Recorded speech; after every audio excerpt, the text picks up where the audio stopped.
Ga da local government kai muke so mai kishin talakawa. Za mu je bayan duka zaɓin al'umma, malamin canji 2020 kai za mu zaba. Ga da local government kai muke so mai kishin talakawa. Za mu je bayan duka zaɓin al'umma, malamin canji 2020 kai za mu zaba. Gaskiya wannan abun ya tabbata, wallahi yana tabbata gaba ɗaya gada da kewayen ta mai sa bawon allah nan ya tsaya ta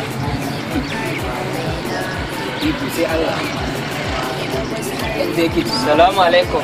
Wa alaikum salam. Malam Kalle ko aiki cikin dan juma kwana biyu daga ina haka.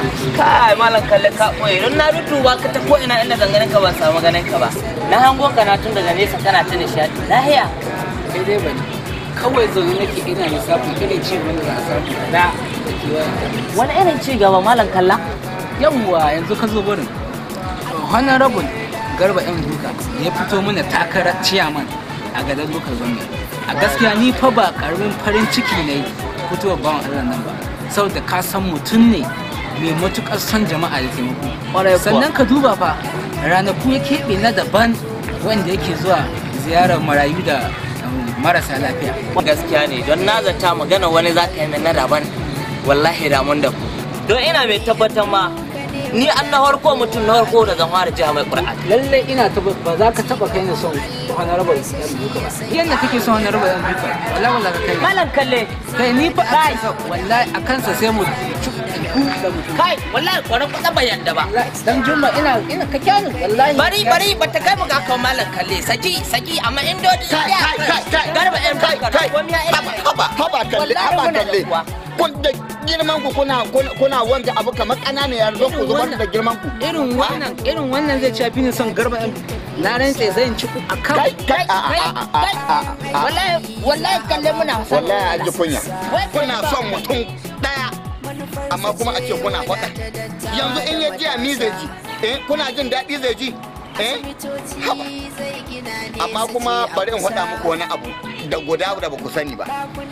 Muddin kun ka ce ci gaba za ku yi da wanga faɗa to gaba ɗaya da ilahirin mutanen gada za ku yi don gaba ɗaya gada masoya ne na in kun ka ce faɗa za ku yi da su za ku yi faɗa don sabili da bai buƙatar faɗa don ko ni masoyi ne nake duk inda ka gani tunani na mu roƙon mai Allah tu dai san kun yi harkar ya jarirai ko haba dan jama'a haba Kalle haba da zan baka hannu ni ce kai hankuri don ni na riga na sallama akan sallama komai ina yi sai saka ga na yi wani abu banda tashin hankali ya kamata a ce in isa masallaci ko nan za ku sallah ko juma ma da hulun shi fito wallahi da arwalla ta ma nake Allah ya taimaka haba me rana haka tun ɗazu take kira ni saboda abubuwa sun ɗan yawa shi yasa ba sau dawo zai damar zauwa ba amma yanzu ga suna ina fatan dai an mu ya kake kwana biyu dama na ce bari in kira ka ne ka zo mu zanta kwana biyu ban ganka ba shi yasa ka san ina matuƙar son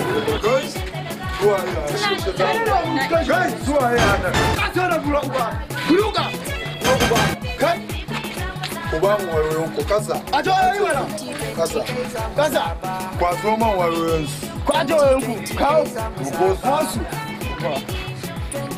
Kai a ramuwa. Ga hoton mai gida a saman kai. Akwai matsala. Wani rabul Garba yan duka. Shi ne oga. Ba su wayoyin. Saboda gasan daga gidansu muka fito. Kuma ya gaya mana mu daina wannan harkar za a samu mana ayyukan yi. Ya gwada mana duk saurayin da a garin gada yana bakin ciki da na sani ya ga yana irin waɗannan ayyukan. Baba idan ka duba kuma maganar sa gaskiya ce yana buƙatar ci gaban mu. Bibu muskarka ci tsara a goshi. Ga wannan kyamusashen yadda Salisu ya maishe shi. Ya kamata kawai mu daina wallahi mu san inda kanmu yake ci. Shi mai kishin mu ne. Kuma kowa ya bi garin gada shi ne. A no karkara. A ka gode ma Allah da wani rabu da da ba mu yi masa alƙawari ba ba ya gara masa.